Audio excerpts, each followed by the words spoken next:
Title: The Paper Substitute. Author: Vuong. The longer I stayed at home, the more I felt that the people around me were no longer the familiar faces I once knew. Though their appearances remained unchanged, I sensed they had been replaced. It all began when I first returned home. 4 years ago, I was in a bus accident so severe that everyone on board, except for me, reportedly perished. I endured continuous emergency treatment for 3 days and nights just to cling on to my fragile life. After that, I fell into a coma for 3 long years. It was a strenuous journey to awaken again, followed by extensive therapy and recovery that lasted another 6 months.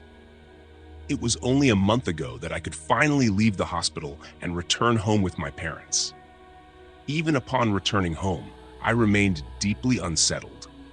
4 years ago, fresh out of university, I was eager to find a job and make a mark, but fate had other plans, stealing away 4 precious years of my youth. Meanwhile, my classmates had all made strides in their careers. Moreover, 4 years ago, my family was considered affluent in our village, one of the first to have a 2-story house, a car. I remember how admired we were by everyone in the village back then. Little did I expect that upon my return, the car would be sold, valuables gone, leaving behind only an empty shell of a house.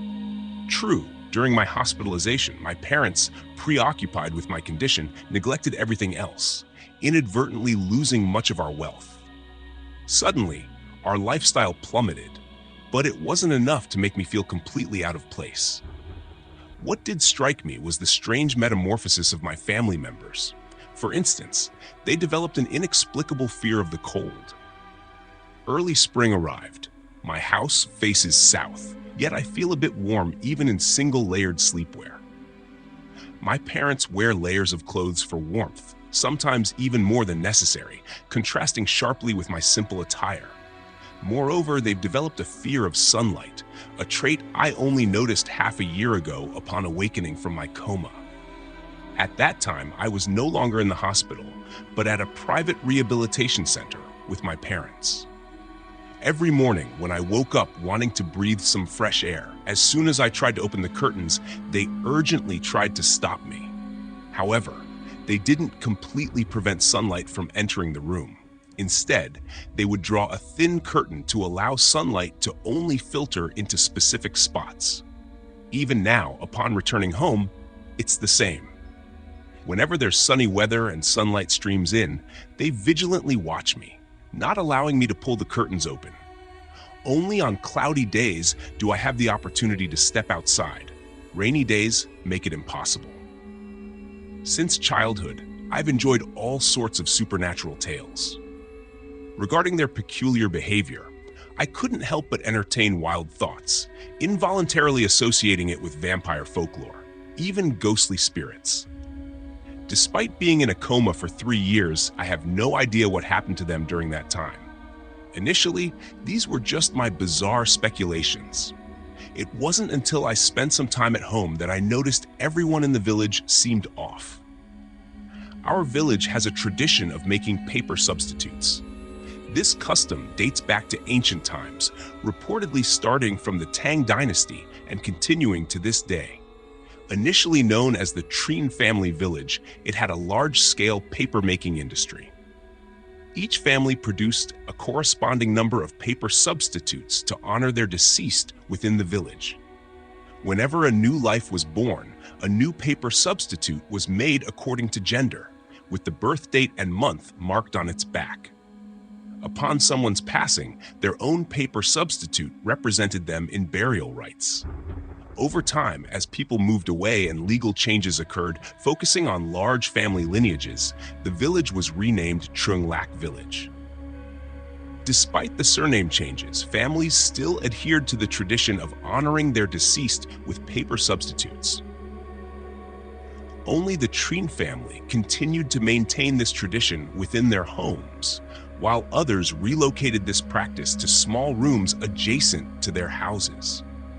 As of now, due to unclear historical reasons, the Trine family's ancestral hall in the village was dismantled, prompting them to honor their paper substitutes within their own homes, regardless of their surname. When I noticed the villagers' incongruous behavior, I immediately linked it to the paper substitutes. It was on a gloomy day, according to the weather forecast, predicting rain the next day. Since early morning, my parents had gone out to buy some groceries to prepare for the cloudy day ahead. I was given special permission to step outside, but lacking friends my age in the village and not wanting to visit any of the elders, I decided to wander aimlessly around the yard beside my house. After half an hour, feeling bored, I decided to return home to play on my phone. As I passed by Mrs. Trio's house next door, I absent-mindedly glanced inside. I noticed that the small room where she kept her paper substitutes was unlocked, the door slightly ajar like a gaping mouth, an unthinkable breach of our village's tradition. Standing a few steps from the large door, I called out, "Mrs. Trio?" There was no answer. Since childhood, my family's relationship with Mrs. Trio's family had been very close. Although not formally recognized as my foster mother, out of affection, I always referred to her as Mrs. Trio. Because of this strong bond, I regarded her house as my own. I grew up between these two houses. Perhaps Mrs. Trio wasn't home.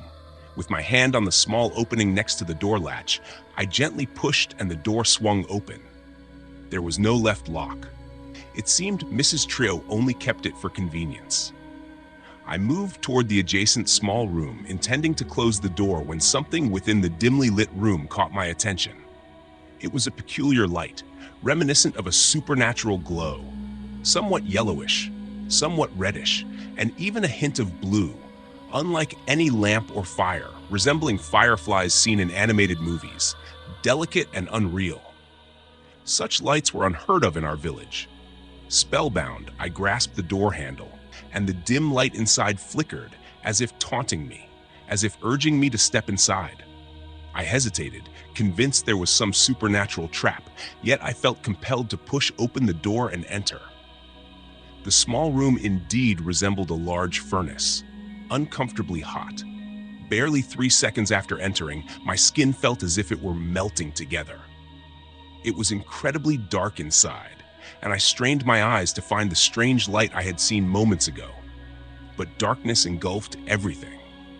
Again, after a few seconds, as I gradually adjusted to the darkness in front of me, I discovered that it wasn't entirely pitch black inside.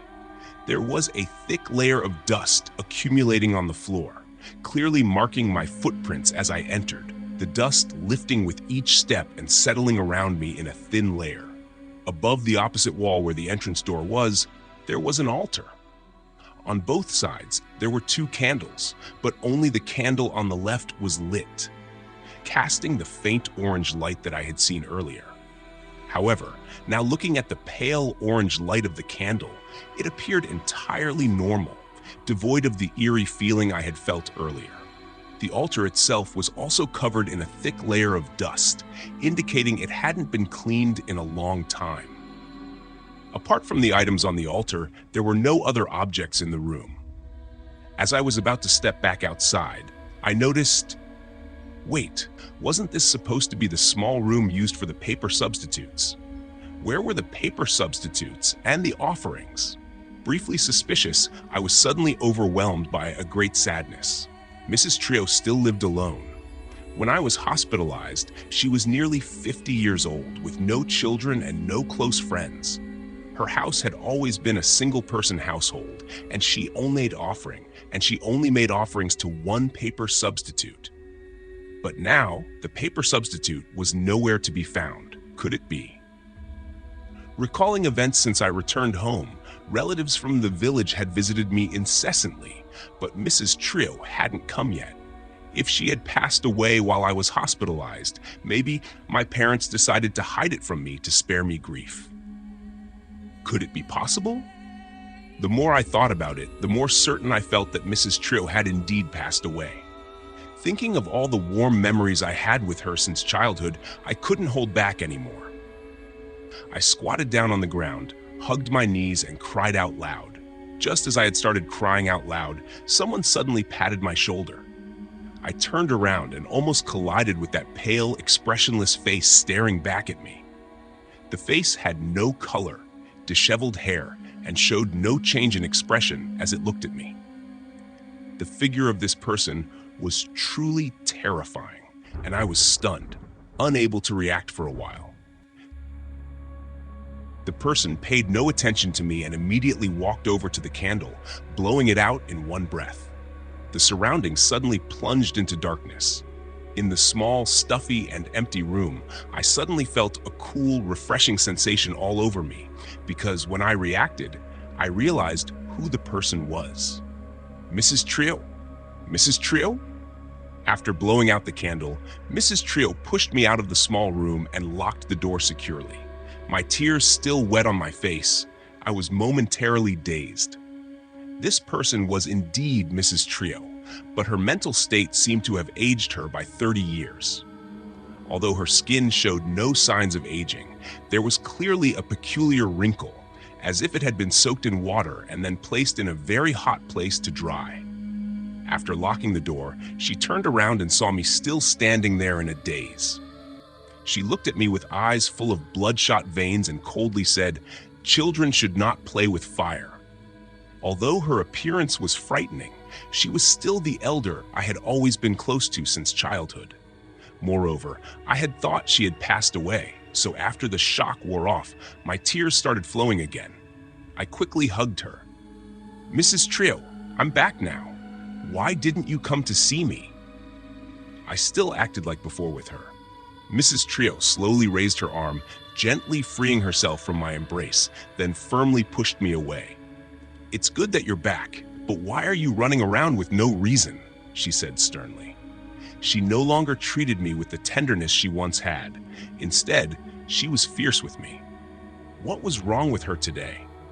I was extremely frustrated, but at that moment, my parents returned and called me home. When we reached the gate, unwillingly, I glanced back once more. Mrs. Trio was still glaring at us menacingly. When we got home, my parents, noticing that something was wrong with my mood, asked me what had happened. I told them about the terrifying incident at Mrs. Trio's house.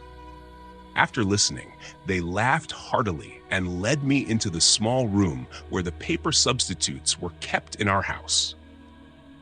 This small room, which I rarely visited before, was always remembered as dark and cold over the years. As soon as I opened the door, I immediately felt a wave of heat hitting me, similar to the atmosphere at Mrs. Trio's place, making my whole body uncomfortable. My father turned on the flashlight and shone it into the room. I glanced around and indeed found it empty, with a thick layer of dust on the floor, indicating that no one had entered for at least 2 or 3 years. Sensing my suspicion, my father spoke up. "A few years ago, something happened in the village, and everyone stopped using paper substitutes." I asked, "What happened?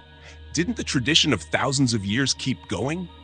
My father sighed and said, "Even so, they stopped using paper substitutes. Don't ask any further." My father's tone was full of sorrow, and I thought he must feel regretful, so I decided not to ask anymore.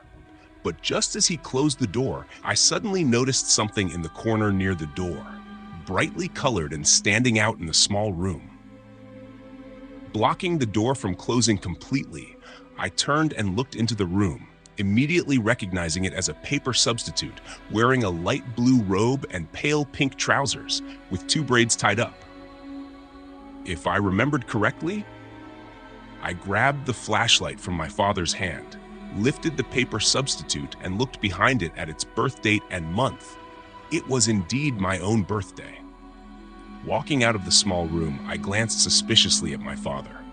He said nothing more, just straightforwardly admitted, "Your mother and I only destroyed our own paper substitute.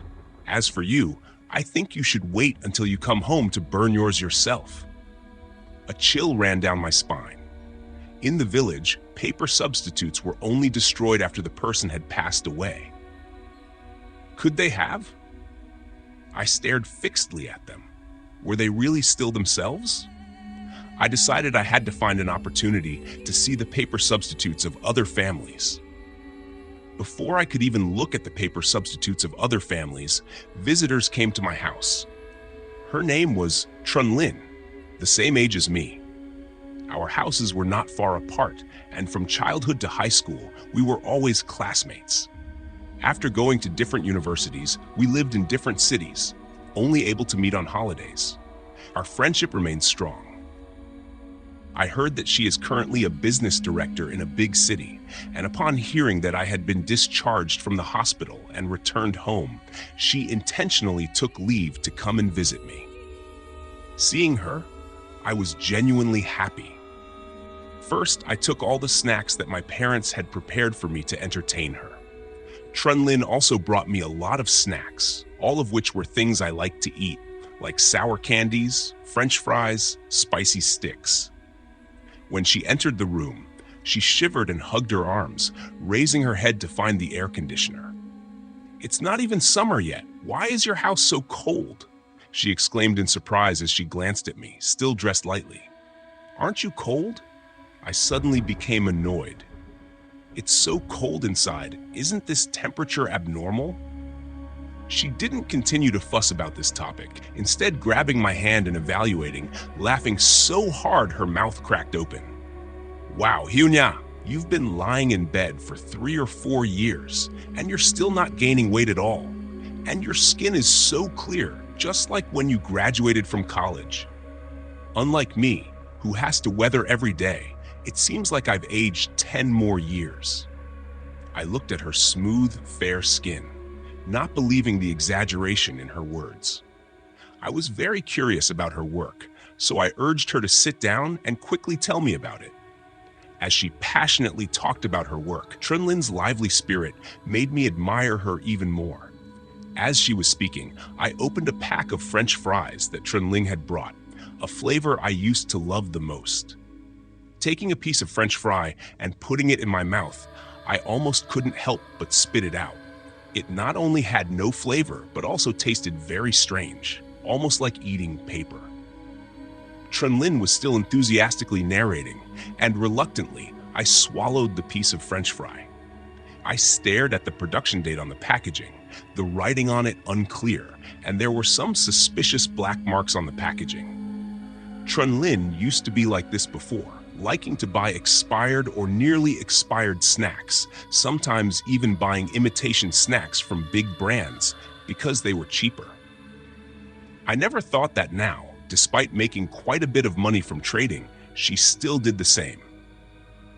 I put down the pack of French fries, and Trunlin easily picked it up, eating one piece after another, yet she didn't notice its unsuitability.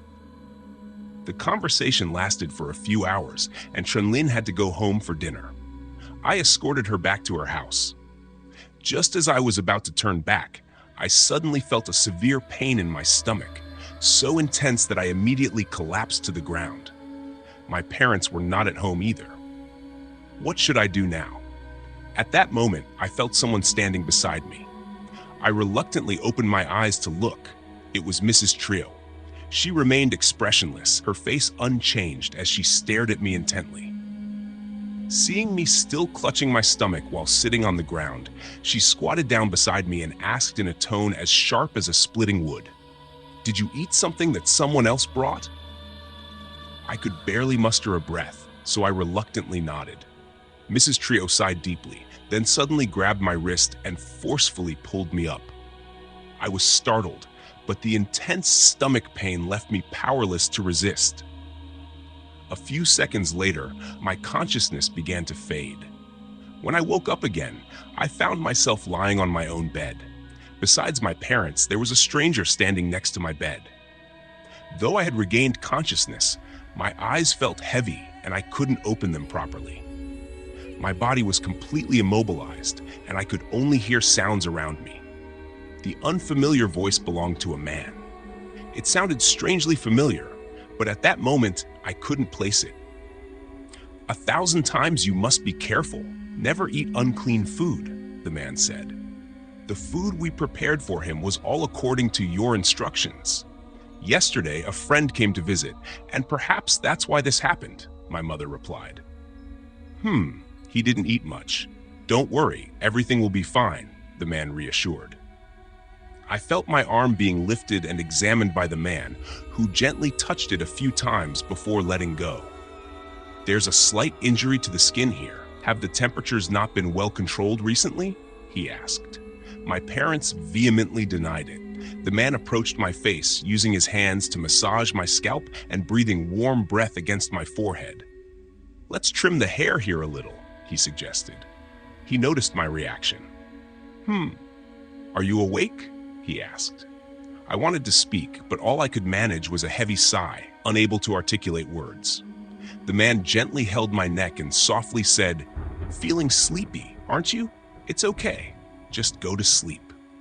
Following his words, my consciousness began to blur again. Before slipping into a deep slumber, I finally remembered. This person was Dr. Vuong, my attending physician from the rehabilitation hospital. Each time he administered treatment, it felt just like this, soothing me into a deep sleep. I woke up slowly again after who knows how long, this time feeling much more clear-headed and able to move freely.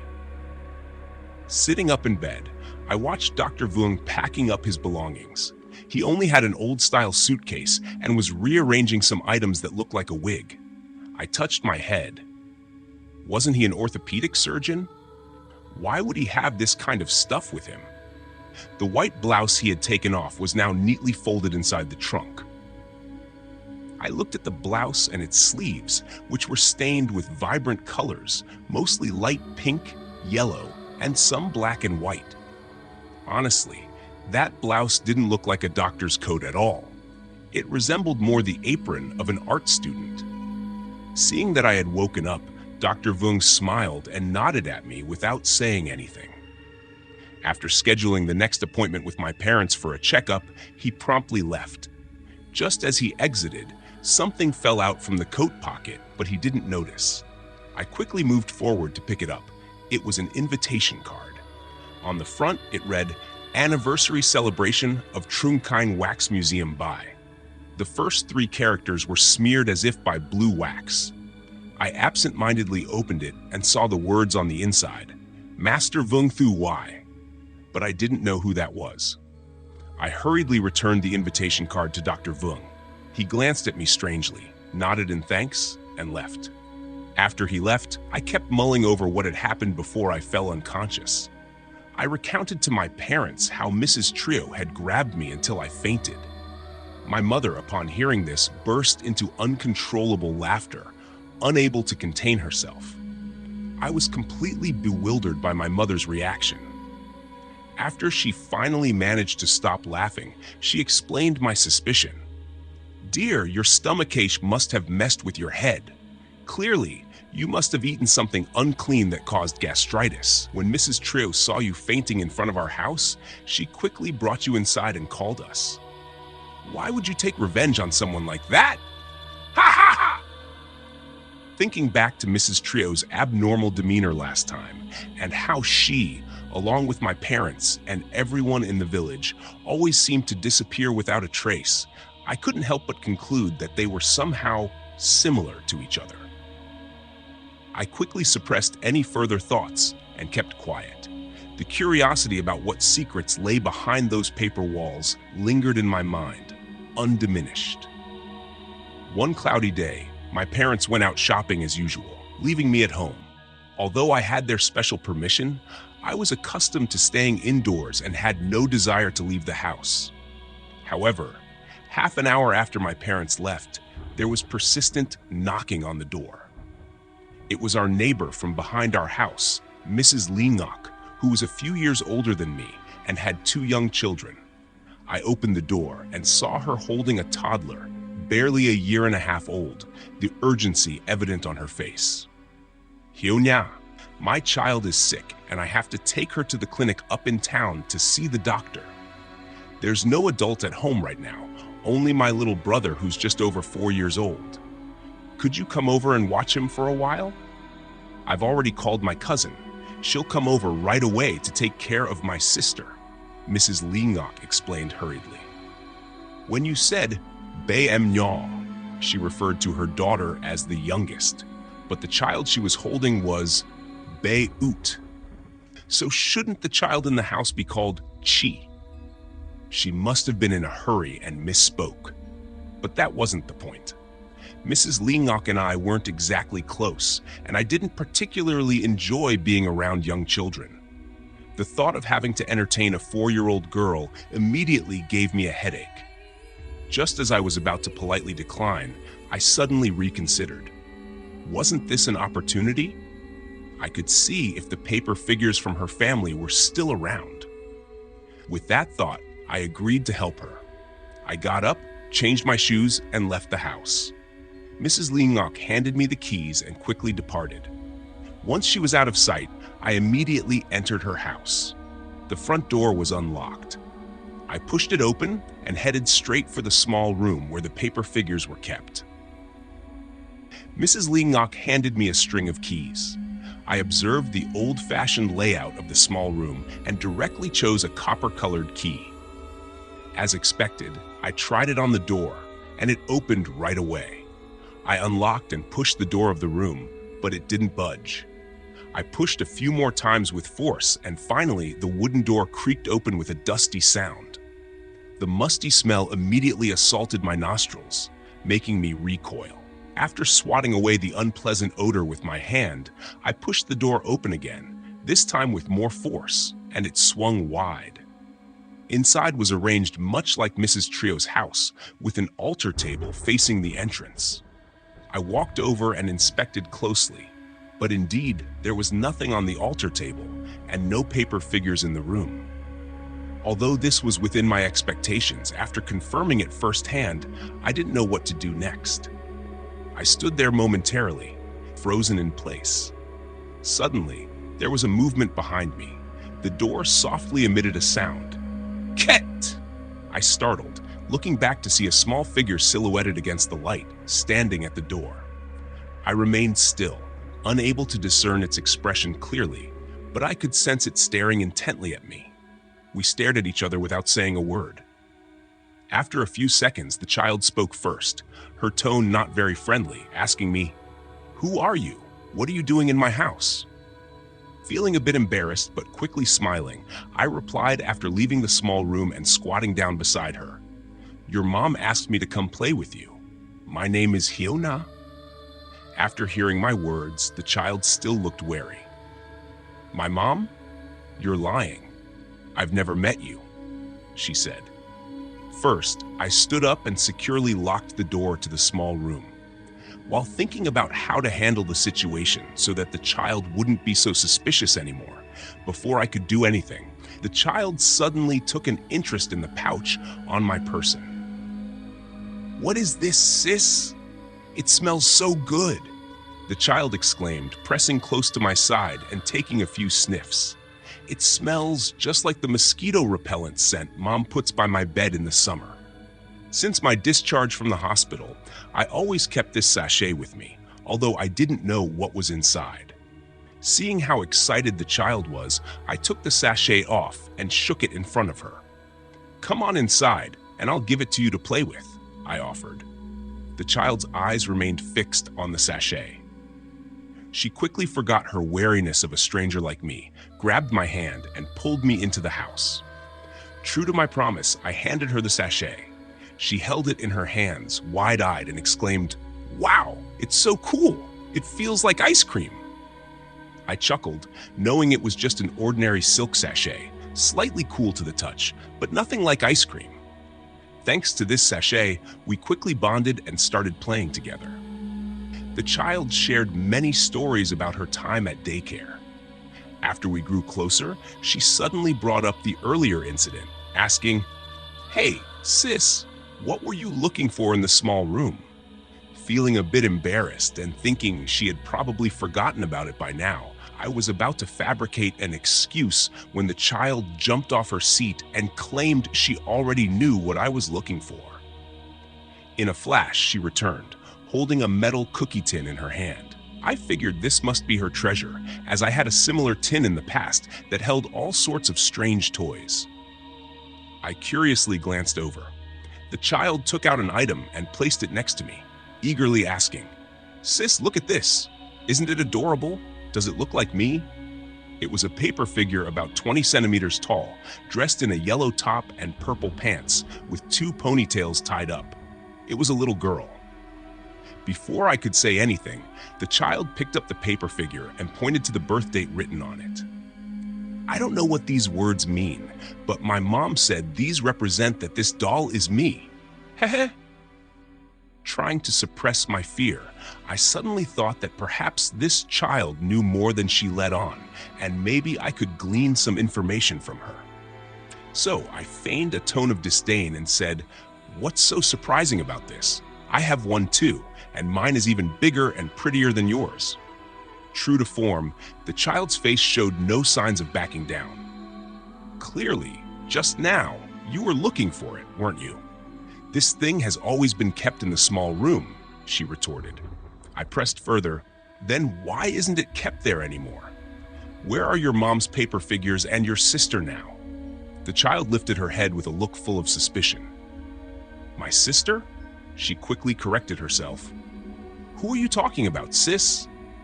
It seems like I've never met my sister's paper figure. As for my mom's paper figure, it must have been destroyed and disposed of."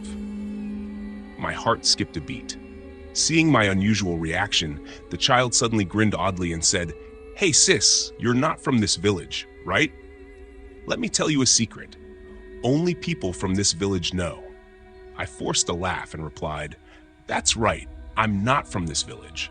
But what's the secret?" Lowering her voice, the child leaned close to me and said mysteriously, "This place belongs to us. Every person born here becomes a paper figure representing themselves." I already knew this, but I pretended to be curious, encouraging the child to continue. "But how can these paper figures be content with just being paper figures? They can't eat well or ride small wooden horses. They're just pitifully confined to dark rooms," she added solemnly. My voice trembled slightly as I asked, "So, what do those paper figures do?" "They naturally consume everyone and then transform into their likeness," she replied matter-of-factly. I couldn't find the words to respond, staring blankly at the child. Sensing my fear, she chuckled softly to reassure me. "But you don't need to worry.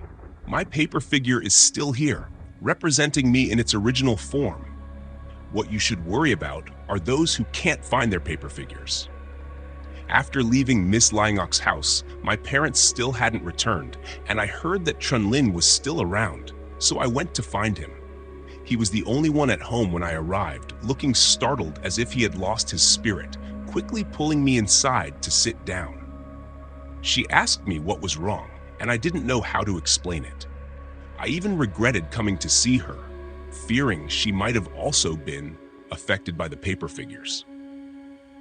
So I cut to the chase. "Does your family's paper figure still exist?"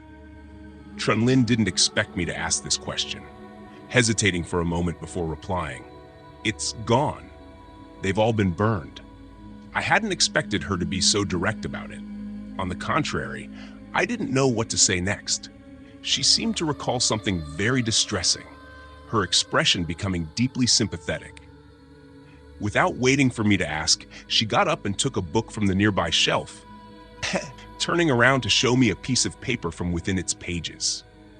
It turned out not to be a book, but rather a notebook made from pasting together a few newspaper sheets. On one page about a large-scale fire that had occurred in a nearby village. Fortunately, it happened during the day and didn't pose a threat to the lives of the villagers. However, due to a traditional ceremony lasting 1,000 years, the fire grew increasingly intense and took a long time to extinguish. Glancing at the timestamp, it was 4 years ago, right after I had fallen into a coma. Having finished reading, Chunlin said, "This is what happened in our village. Because every household used to have a small room dedicated to paper figures, inside which many flammable items were placed. When the wind was strong, most of the houses were engulfed in flames, but that small room almost didn't burn at all, which was particularly eerie.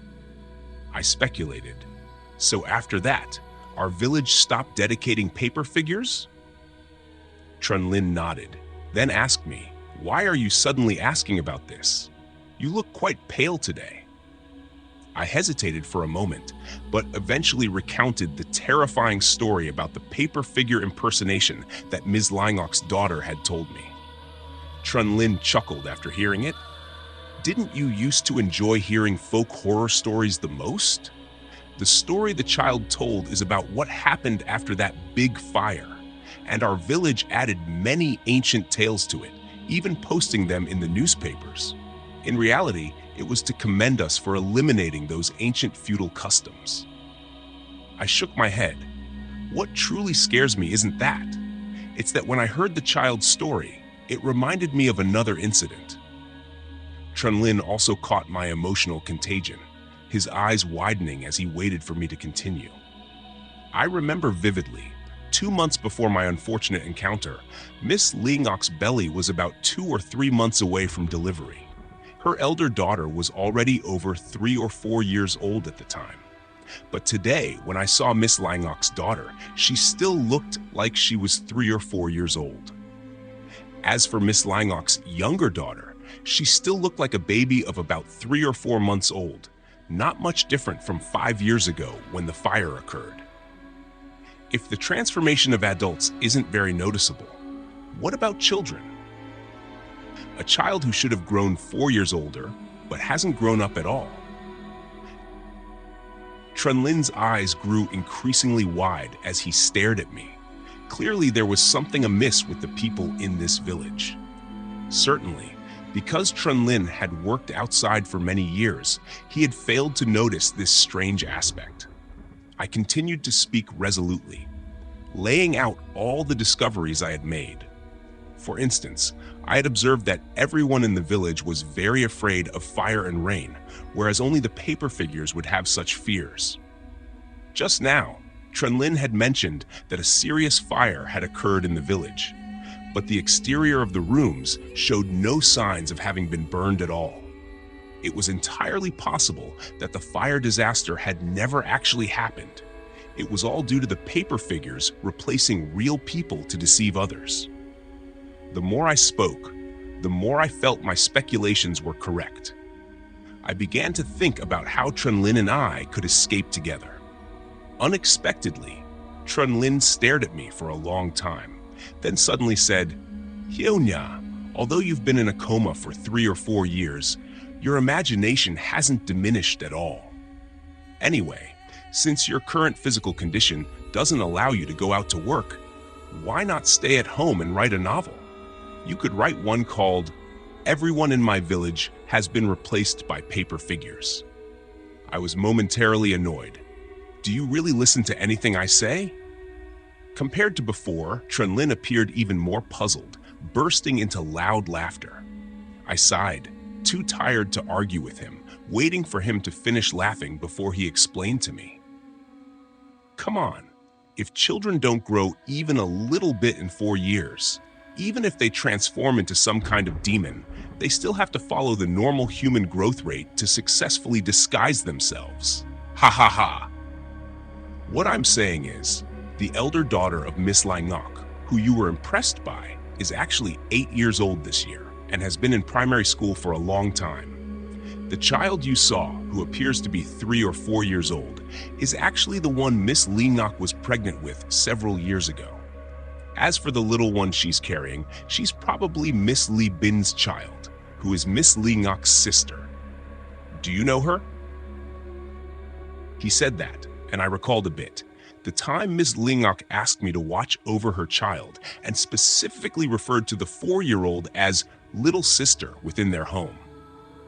At that moment, I thought she must have misspoken. Could it be I was truly overthinking? Trunlin also addressed another concern of mine. Not long ago, I mentioned the fire incident from several years back. Naturally, everyone was terrified then, fearing it might happen again. After that event, everyone in the village became extremely cautious with fire compared to before.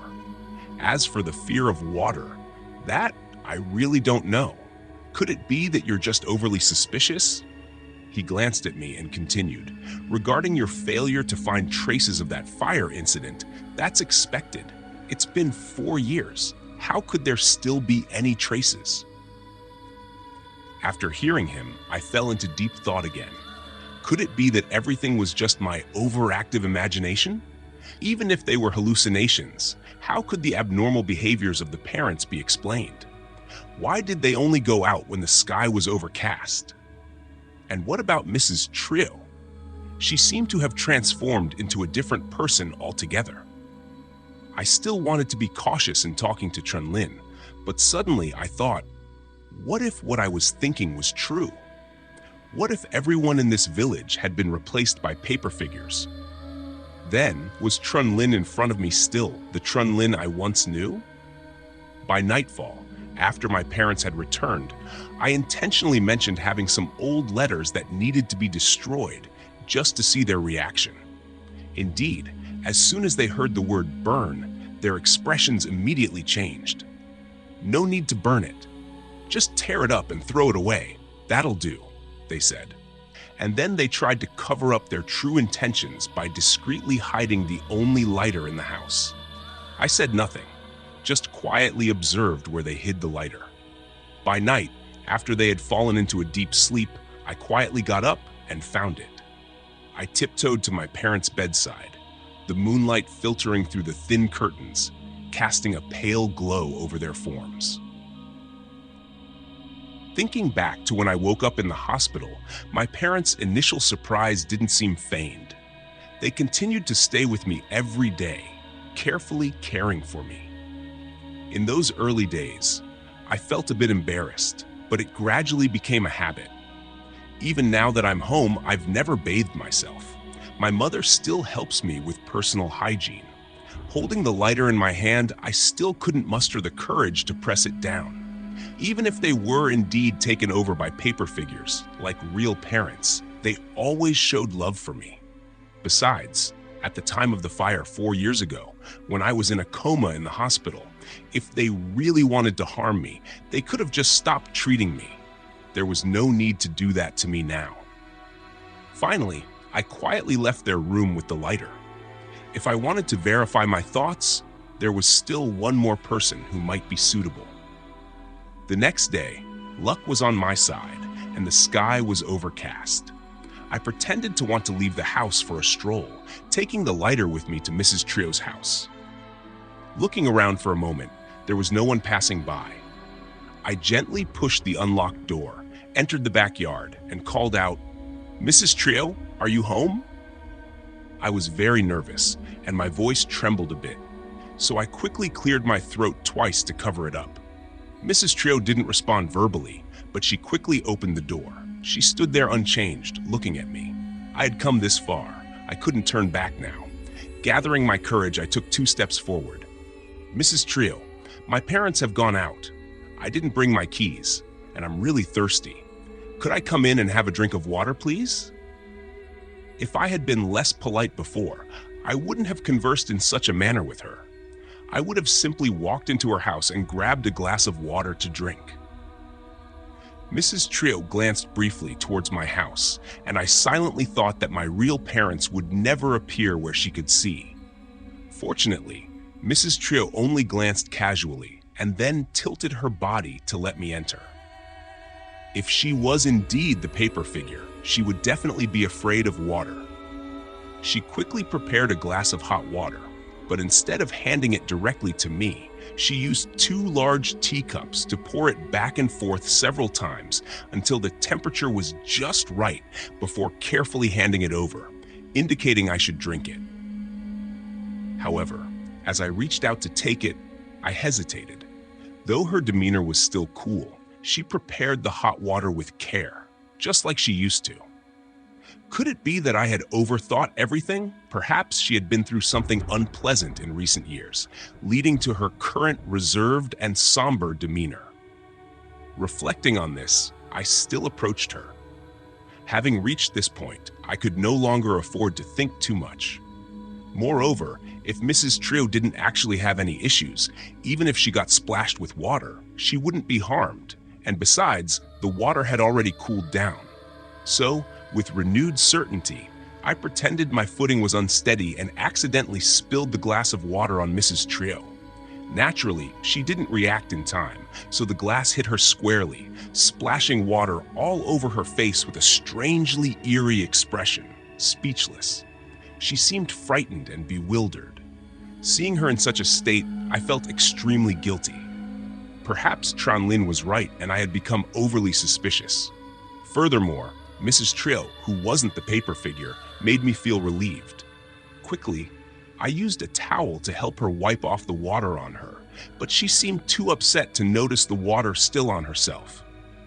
She snatched the towel from me and hastily checked herself to see if she had been splashed.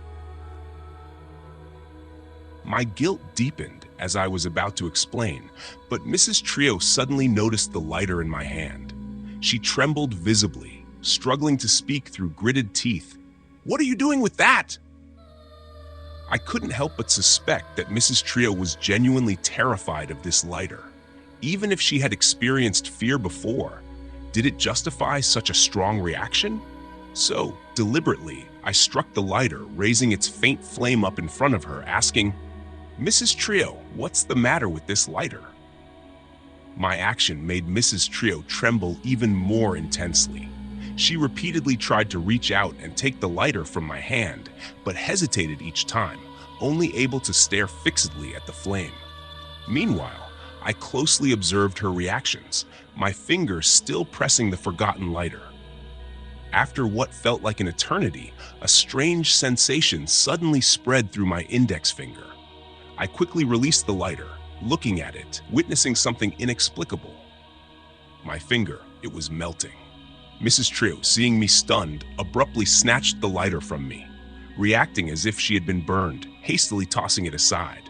She grabbed my right hand with both of hers, insisting, "Don't look, don't look.